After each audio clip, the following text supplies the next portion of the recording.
بسم الله الرحمن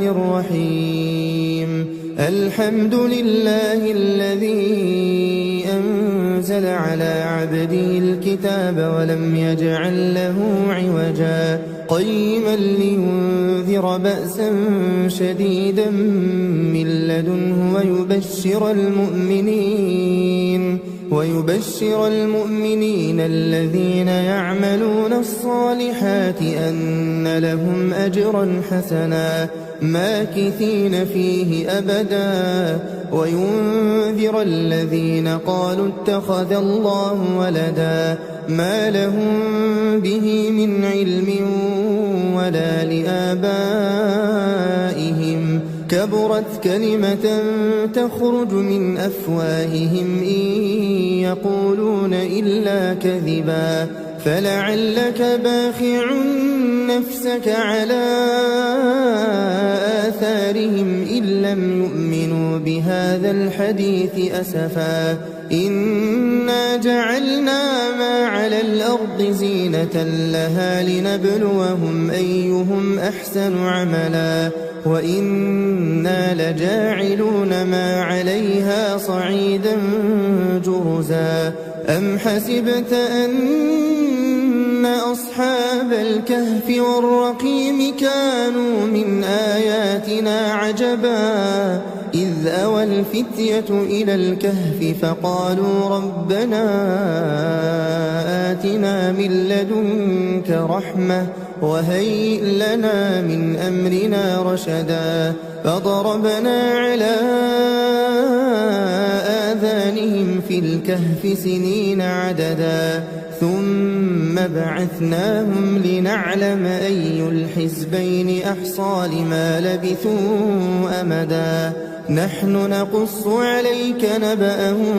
بالحق إنهم فتية آمنوا بربهم وزدناهم هدى وربطنا على قلوبهم إذ قاموا فقالوا ربنا رب السماوات والأرض لن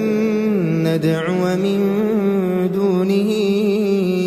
إلها لقد قلنا إذا شططا هؤلاء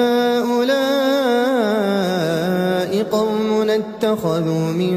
دونه آلهة لولا يأتون عليهم بسلطان بين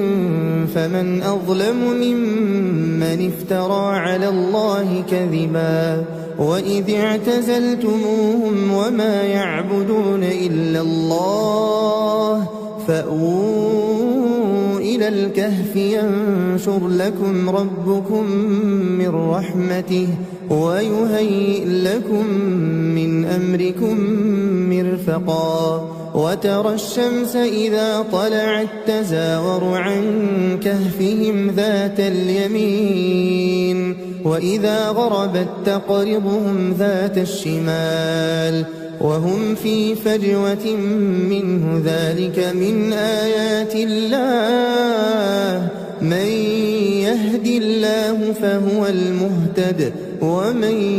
يضلل فلن تجد له وليا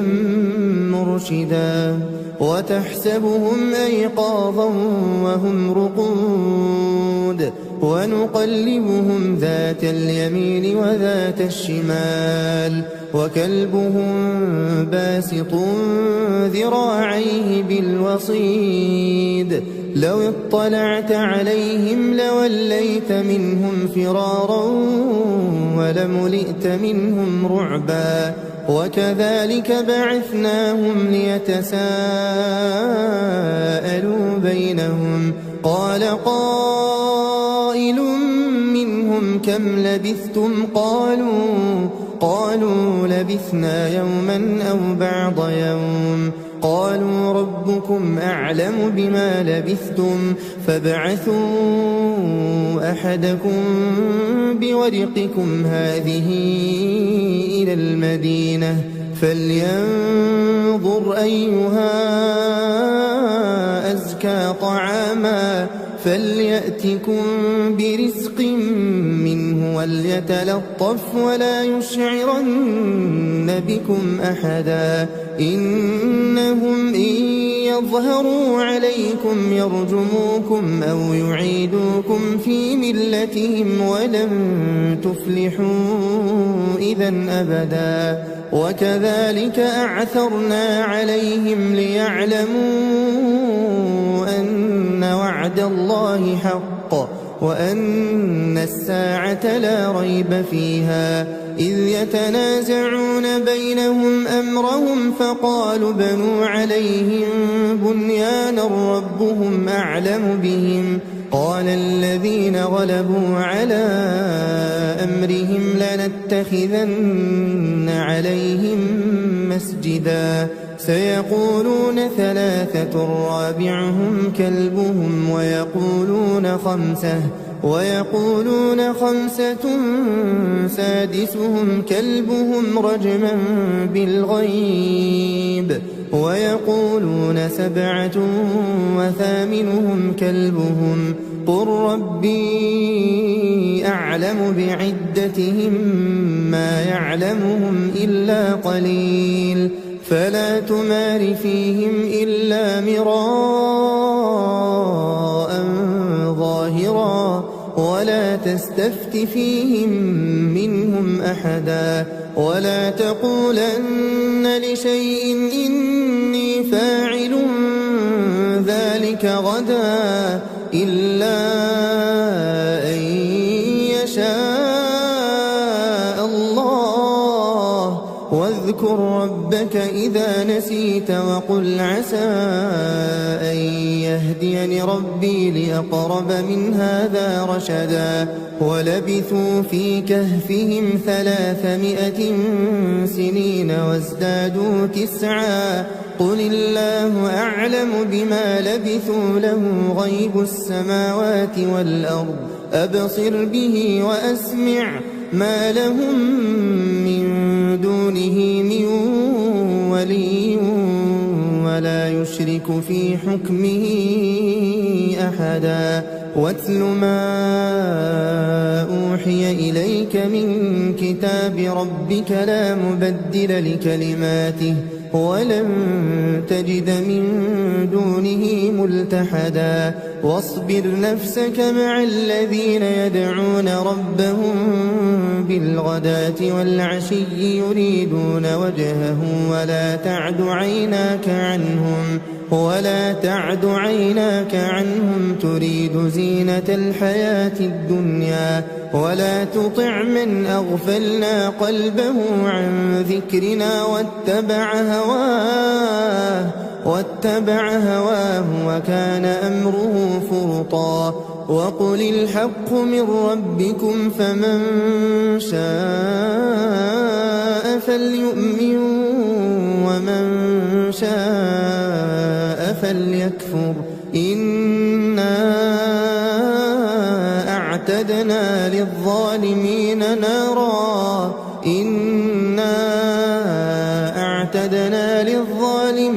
نارا أحاط بهم سرادقها وإن يستغيثوا يغاثوا بماء كالمهل يشوي الوجوه بئس الشراب وساءت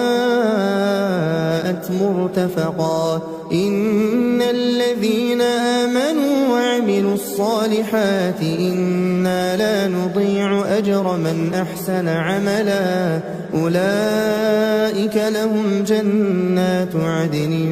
تجري من تحتهم الأنهار يحلون فيها من أساور من ذهب ويلبسون ثيابا خضرا من سندس وإستبرق متكئين فيها على الأرائك نعم الثواب وحسنت مرتفقا واضرب لهم مثل الرجلين جعلنا لأحدهما جنتين من أعناب وحففناهما بنخل وجعلنا بينهما زرعا كلتا الجنتين آتت أكلها ولم تظلم منه شيئا وفجرنا خلالهما نهرا وكان له ثمر فقال لصاحبه وهو يحاوره أنا أكثر منك مالا وأعز نفرا ودخل جنته وهو ظالم لنفسه قال ما أظن أن تبيد هذه أبدا وما أظن الساعة قائمة ولئن رددت إلى ربي لأجدن خيرا منها منقلبا قال له صاحبه وهو يحاوره أكفرت بالذي خلقك من تراب ثم من نطفة ثم سواك رجلا لكن هو الله ربي ولا أشرك بربي أحدا ولولا إذ دخلت جنتك قلت ما شاء الله لا قوة إلا بالله إن ترني أنا أقل منك مالا وولدا فعسى ربي أن يؤتيني خيرا من جنتك ويرسل عليها حسبانا من السماء فتصبح صعيدا زلقا أو يصبح ماؤها غورا فلن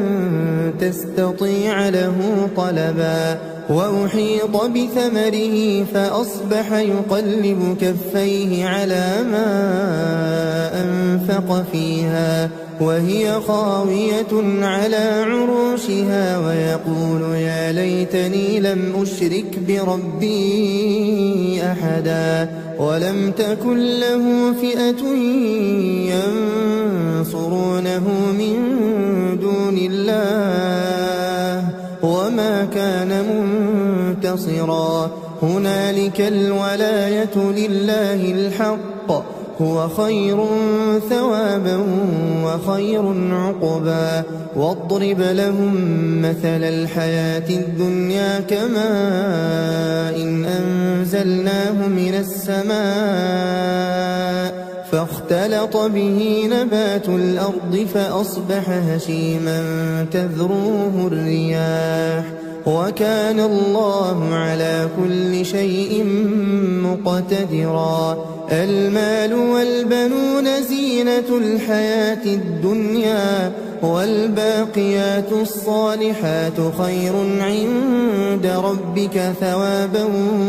وخير أملا ويوم نسير الجبال وترى الأرض بارزة وحشرناهم فلم نغادر منهم أحدا وعرضوا على ربك صفا لقد جئتمونا كما خلقناكم أول مرة بل زعمتم أن لن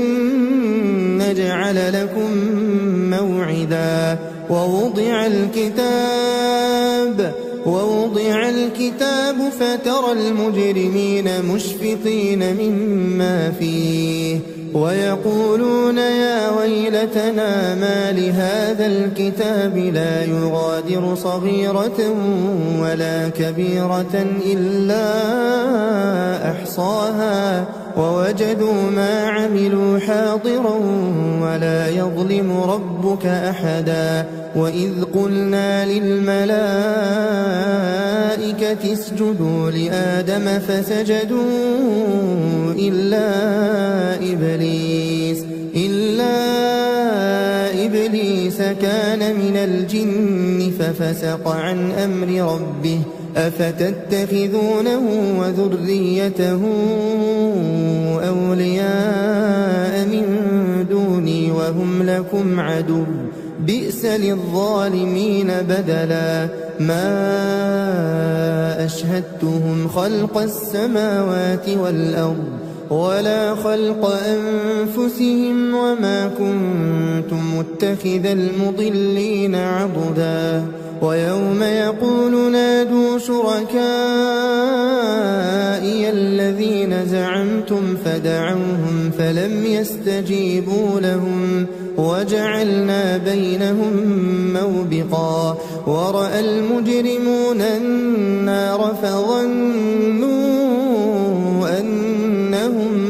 مواقعوها ولم يجدوا عنها مصرفا ولقد صرفنا في هذا القرآن للناس من كل مثل وكان الإنسان أكثر شيء جدلا وما منع الناس أن يؤمنوا إذ جاءهم الهدى ويستغفروا ربهم إلا أن تأتيهم سنة الأولين أو يأتيهم العذاب قبلا وما نرسل المرسلين إلا مبشرين ومنذرين ويجادل الذين كفروا بالباطل ليدحضوا به الحق واتخذوا آياتي وما أنذروا هزوا ومن أظلم ممن ذكر بآيات ربه فأعرض عنها ونسي ما قدمت يداه إنا جعلنا على قلوبهم أكنة أن يفقهوه وفي آذانهم وقرا وإن تدعهم إلى الهدى فلن يهتدوا إذا أبدا وربك الغفور ذو الرحمة لو يؤاخذهم بما كسبوا لعجل لهم العذاب بل لهم موعد لن يجدوا من دونه موئلا وتلك القرى أهلكناهم لما ظلموا وجعلنا لمهلكهم موعدا وإذ قال موسى لفتاه لا أبرح حتى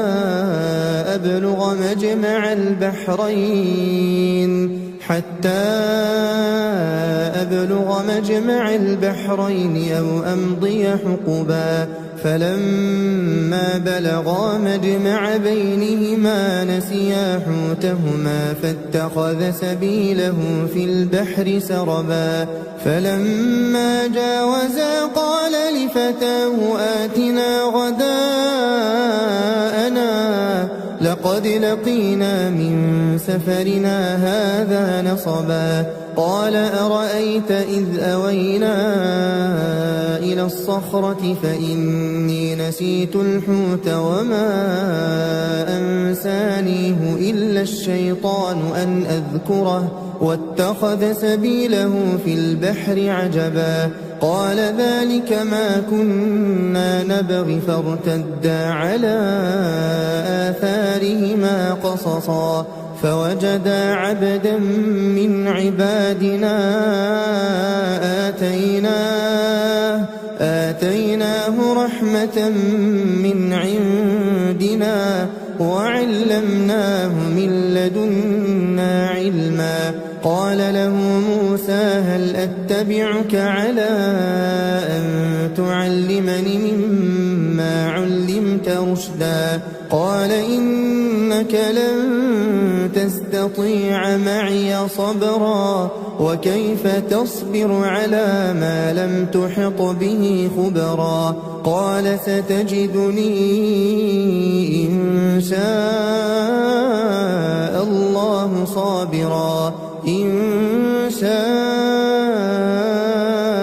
الله صابرا ولا أعصي لك أمرا. قال فإن اتبعتني فلا تسألني عن شيء حتى أحدث لك منه ذكرا. فانطلقا حتى إذا ركبا في السفينة خرقها قال أخرقتها لتغرق أهلها لقد جئت شيئا إمرا. قال ألم أقل إنك لن تستطيع معي صبرا. قال لا تؤاخذني بما نسيت ولا ترهقني من أمري عسرا. فانطلقا حتى إذا لقيا غلاما فقتله. قال أقتلت نفسا زكية بغير نفس لقد جئت شيئا نكرا. قال ألم أقل لك إنك لن تستطيع معي صبرا. قال إن سألتك عن شيء بعدها فلا تصاحبني قد بلغت من لدني عذرا. فانطلقا حتى إذا أتيا أهل قرية استطعما أهلها فأبوا أن يضيفوهما فوجدا فيها جدارا يريد أن ينقض فأقامه. قال لو شئت لاتخذت عليه أجرا. قال هذا فراق بيني وبينك سأنبئك بتأويل ما لم تستطع عليه صبرا. أما السفينة فكانت لمساكين يعملون في البحر فأردت أن أعيبها وكان وراءهم ملك يأخذ كل سفينة غصبا. وأما الغلام فكان أبواه مؤمنين فخشينا أن يرهقهما طغيانا وكفرا. فأردنا أن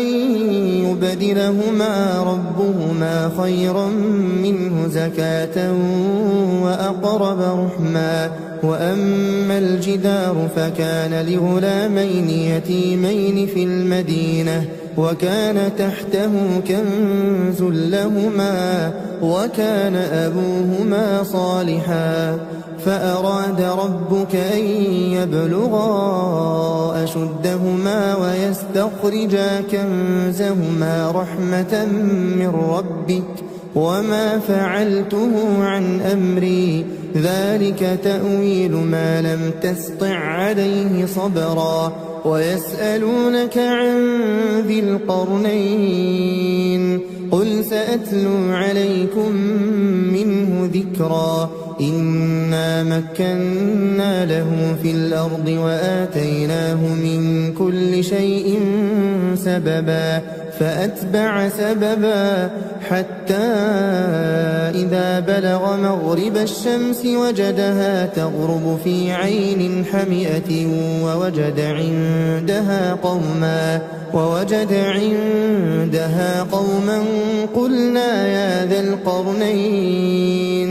قلنا يا ذا القرنين إما أن تعذب وإما أن تتخذ فيهم حسنا. قال أما من ظلم فسوف نعذبه ثم يرد إلى ربه فيعذبه عذابا نكرا. وأما من آمن وعمل صالحا فله جزاء الحسنى وسنقول له من أمرنا يسرا. ثم أتبع سببا حتى إذا بلغ مطلع الشمس وجدها تطلع على قوم لم نجعل لهم من دونها سترا. كذلك وقد أحطنا بما لديه خبرا. ثم أتبع سببا حتى إذا بلغ بين السدين وجد من دونهما قوما لا يكادون يفقهون قولا قالوا يا ذا القرنين إن يأجوج ومأجوج مفسدون في الأرض فهل نجعل لك خرجا على أن تجعل بيننا وبينهم سدا قال ما مكني فيه ربي خير فأعينوني بقوة أجعل بينكم وبينهم ردما آتوني زبر الحديد حتى إذا ساوى بين الصدفين قال انفخوا حتى إذا جعله نارا قال آتوني أفرغ عليه قطرا فما استطاعوا أن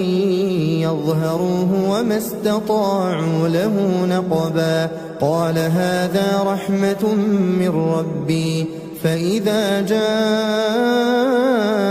وعد ربي جعله دكاء وكان وعد ربي حقا وتركنا بعضهم يومئذ يموج في بعض ونفخ في الصور فجمعناهم جمعا وعرضنا جهنم يومئذ للكافرين عرضا الذين كانت أعينهم في غطاء عن ذكري وكانوا لا يستطيعون سمعا أفحسب الذين كفروا أن يتخذوا عبادي من دوني أولياء إنا أعتدنا جهنم للكافرين نزلا قل هل ننبئكم بالأخسرين أعمالا الذين ضل سعيهم في الحياة الدنيا وهم يحسبون أنهم يحسنون صنعا أولئك الذين كفروا بآيات ربهم ولقائه فحبطت أعمالهم فلا نقيم لهم يوم القيامة وزنا ذلك جزاؤهم جهنم بما كفروا واتخذوا آياتي ورسلي هزوا إن الذين آمنوا وعملوا الصالحات كانت لهم جنات الفردوس نزلا خالدين فيها لا يبغون عنها حولا قل لو كان البحر مدادا لكلمات ربي لنفد البحر قبل أن تنفد كلمات ربي ولو جئنا بمثله مددا قل إنما أنا بشر مثلكم يوحى إلي أنما إلهكم إله واحد فمن كان يرجو لقاء ربه فليعمل عملا صالحا ولا يشرك بعبادة ربه أحدا الرحمن علم القرآن خلق الإنسان علمه البيان الشمس والقمر بحسبان والنجم والشجر يسجدان والسماء رفعها ووضع الميزان ألا تطغوا في الميزان وأقيموا الوزن بالقسط ولا تخسروا الميزان والأرض وضعها للأنام فيها فاكهة والنخل ذات الأكمام والحب ذو العصف والريحان فبأي آلاء ربكما تكذبان خلق الإنسان من صلصال كالفخار وخلق الجان من مارج من نار فبأي آلاء ربكما تكذبان رب المشرقين ورب المغربين فبأي آلاء ربكما تكذبان مرج البحرين يلتقيان بينهما برزخ لا يبغيان فبأي آلاء ربكما تكذبان يخرج منهما اللؤلؤ والمرجان فبأي آلاء ربكما تكذبان وله الجوار المنشآت في البحر كالأعلام فبأي آلاء ربكما تكذبان كل من عليها فان ويبقى وجه ربك ذو الجلال والإكرام فبأي آلاء ربكما تكذبان يسأله من في السماوات والأرض كل يوم هو في شأن فبأي آلاء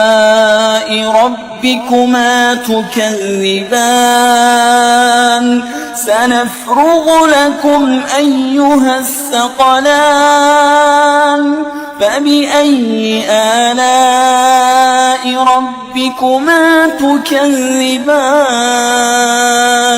يا معشر الجن والإنس إن استطعتم أن تنفذوا من أقطار السماوات والأرض فانفذوا لا تنفذون إلا بسلطان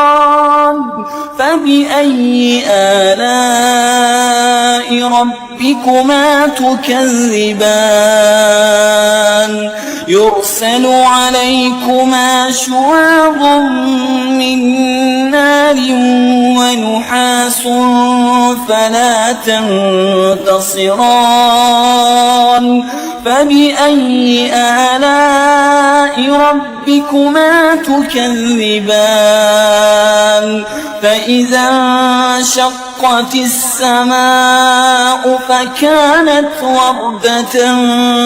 كالدهان فبأي آلاء ربكما تكذبان فيومئذ لا يسأل عن ذنبه إنس ولا جان فبأي آلاء ربكما تكذبان يعرف المجرمون بسيماهم فيؤخذ بالنواصي والأقدام فبأي آلاء ربكما ربكما تكذبان هذه جهنم التي يكذب بها المجرمون يطوفون بينها وبين حميم آن فبأي آلاء ربكما تكذبان ولمن خاف مقام ربه جنتان فبأي آلاء ربكما تكذبان ذواتا أفنان فبأي آلاء ربكما تكذبان فيهما عينان تجريان فبأي آلاء ربكما تكذبان فيهما من كل فاكهة زوجان فبأي آلاء ربكما تكذبان متكئين على فرش بطائنها من استبرق وجنى الجنتين دان فبأي آلاء ربكما تكذبان فيهن قاصرات الطرف لم يطمثهن إنس قبلهم ولا جان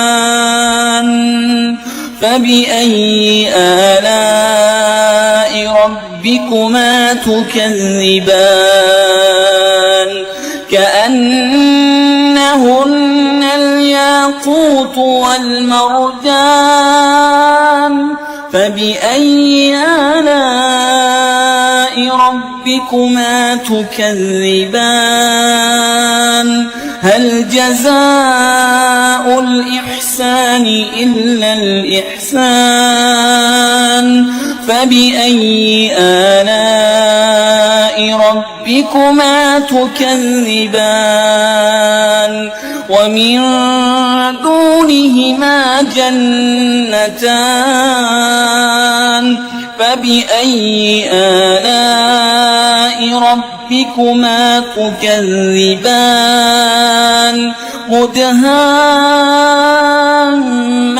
مدهامتان فبأي آلاء ربكما تكذبان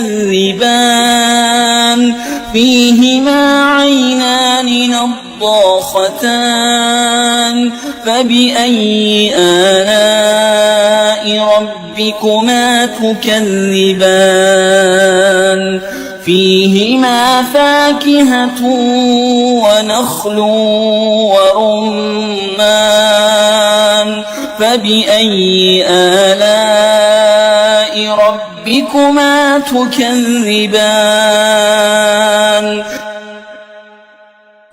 فيهن خيرات حسان فبأي آلاء ربكما تكذبان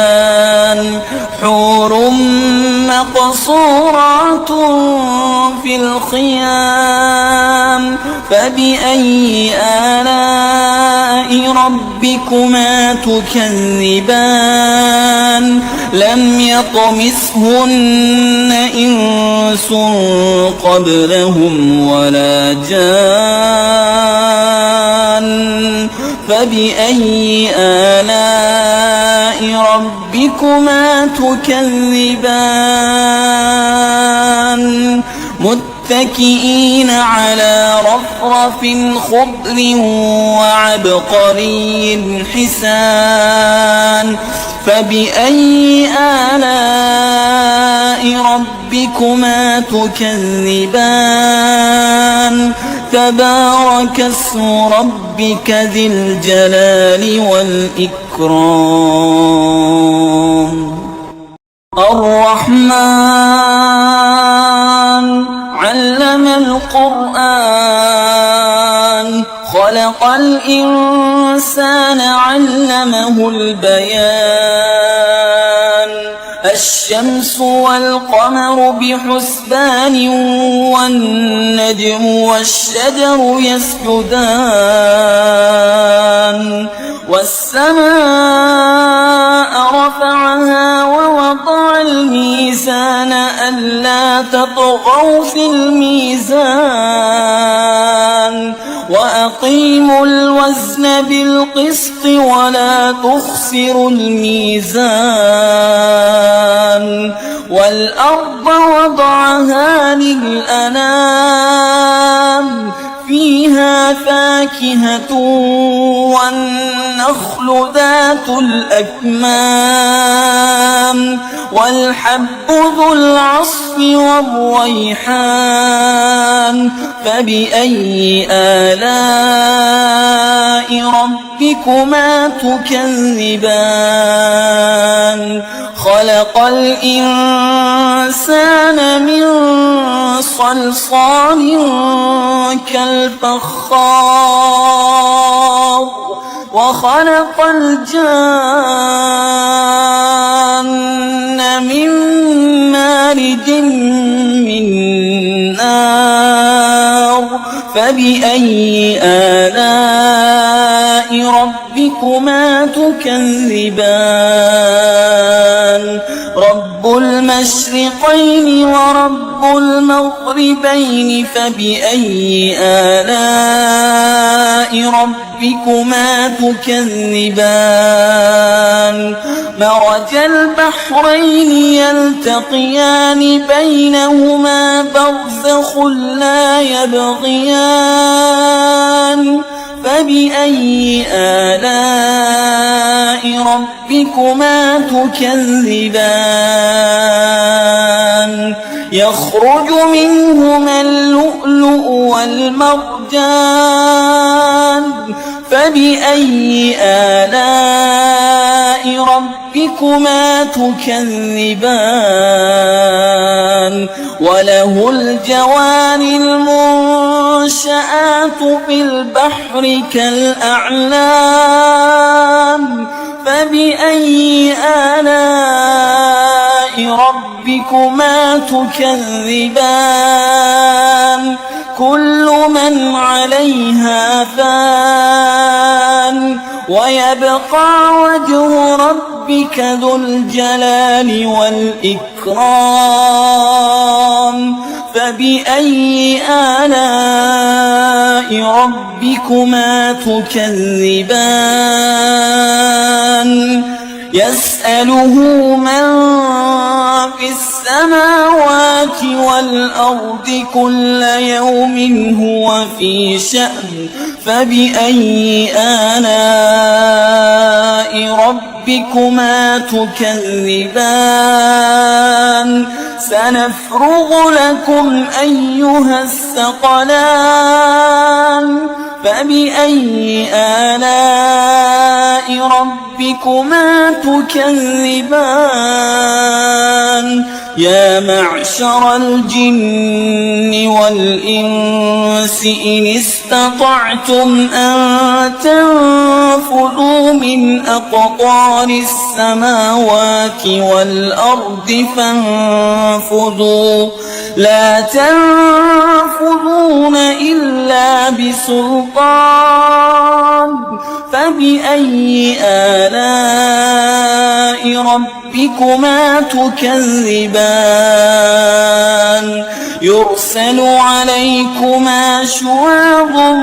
من نار ونحاس فلا تنتصران فبأي آلاء ربكما تكذبان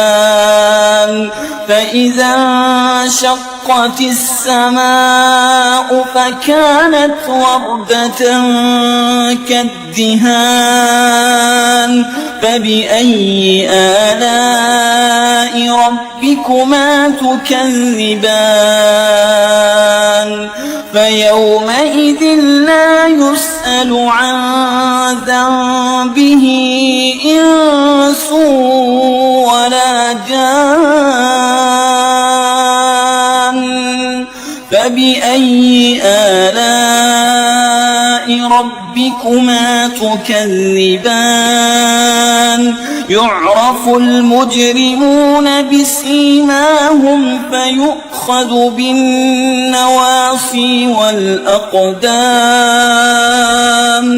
فبأي آلاء ربكما تكذبان هذه جهنم التي يكذب بها المجرمون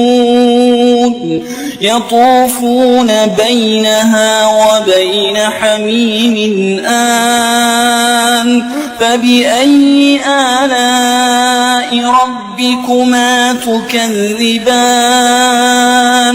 ولمن خاف مقام ربه جنتان فبأي آلاء ربكما تكذبان ذواتا أفنان فبأي آلاء ربكما تكذبان فيهما عينان تجريان فبأي آلاء ربكما تكذبان فيهما من كل فاكهة زوجان فبأي آلاء ربكما تكذبان متكئين على فرش بطائنها من استبرق وجنى الجنتين دان فبأي آلاء ربكما تكذبان فيهن قاصرات الطرف لم يطمثهن إنس قبلهم ولا جان فبأي آلاء ربكما تكذبان كأنهن الياقوت والمرجان فبأي آلاء ربكما تكذبان هل جزاء الإحسان إلا الإحسان فبأي آلاء ربكما تكذبان ومن دونهما جنتان فبأي آلاء ربكما تكذبان مدهامتان فبأي آلاء ربكما تكذبان فيهما عينان نضاختان فبأي آلاء ربكما تكذبان فيهما فاكهة ونخل ورمان فبأي آلاء ربكما تكذبان فيهن خيرات حسان فبأي آلاء ربكما ربكما تكذبان حور مقصورات في الخيام فبأي آلاء ربكما تكذبان لم يطمثهن إنس قبلهم ولا جان فبأي آلاء ربكما تكذبان متكئين على رفرف خضر وعبقري حسان فبأي آلاء ربكما تكذبان تبارك اسم ربك ذي الجلال والإكرام الرحمن علم القرآن خلق الإنسان علمه البيان الشمس والقمر بحسبان والنجم والشجر يسجدان والسماء رفعها ووضع الميزان ألا تطغوا في الميزان وأقيموا الوزن بالقسط ولا تخسروا الميزان والأرض وضعها للأنام فيها فاكهة والنخل ذات الأكمام والحب ذو العصف والريحان فبأي آلاء ربكما تكذبان خلق الإنسان من صلصال كالفخار وخلق الجان من مارج من نار فبأي آلاء ربكما تكذبان رب المشرقين ورب المغربين فبأي آلاء ربكما تكذبان مرج البحرين يلتقيان بينهما برزخ لا يبغيان فبأي آلاء ربكما تكذبان يخرج منهما اللؤلؤ والمرجان فبأي آلاء ربكما تكذبان وله الجوار المنشآت في البحر كالأعلام فبأي آلاء ربكما تكذبان كل من عليها فان ويبقى وجه ربك ذو الجلال والإكرام فبأي آلاء ربكما تكذبان يسأله من في السماوات والأرض كل يوم هو في شأن فبأي آلاء ربكما تكذبان سنفرغ لكم أيها الثقلان فبأي آلاء ربكما تكذبان يا معشر الجن والإنس إن استطعتم أن تنفذوا من أقطار السماوات والأرض فانفذوا لا تنفذون إلا بسلطان فبأي آلاء ربكما تكذبان يرسل عليكما شواظ من نار ونحاس فلا تنتصران فبأي آلاء ربكما تكذبان فإذا انشقت السماء فكانت وردة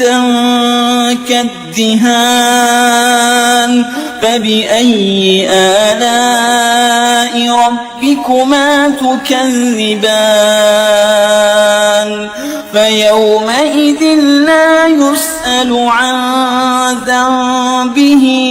إنس ولا جان فبأي آلاء ربكما تكذبان يعرف المجرمون بسيماهم فيؤخذ بالنواصي والأقدام فبأي آلاء ربكما تكذبان هذه جهنم التي يكذب بها المجرمون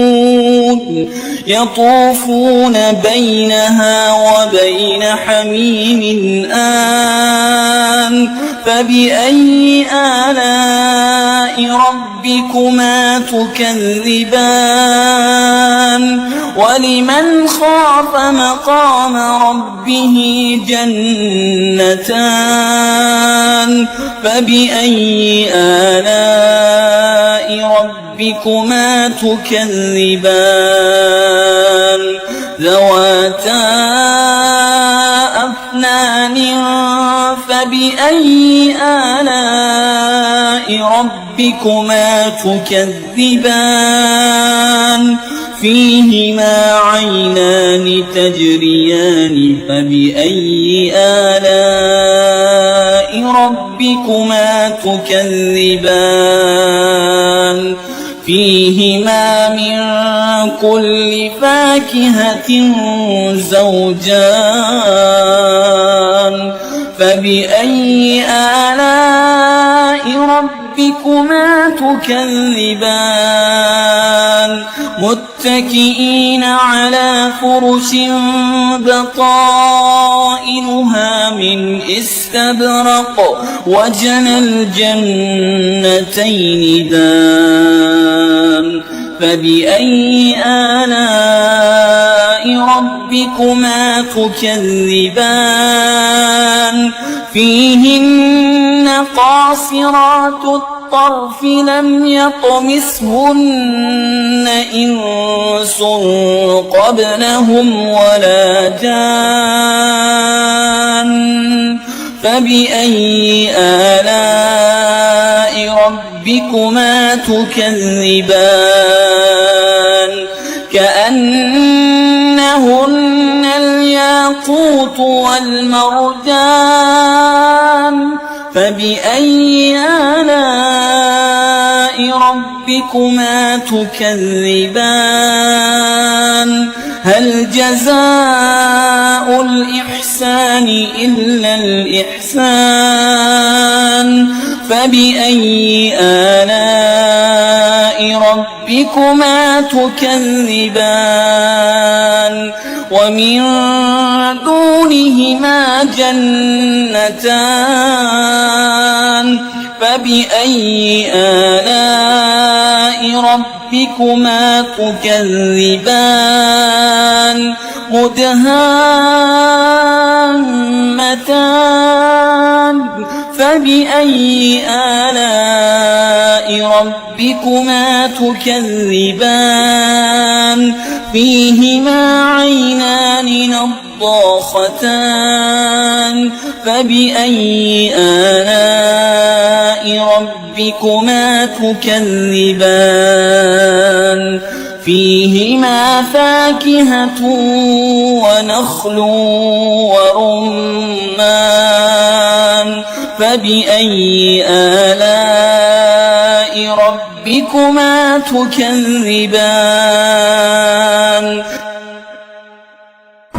فيهن خيرات حسان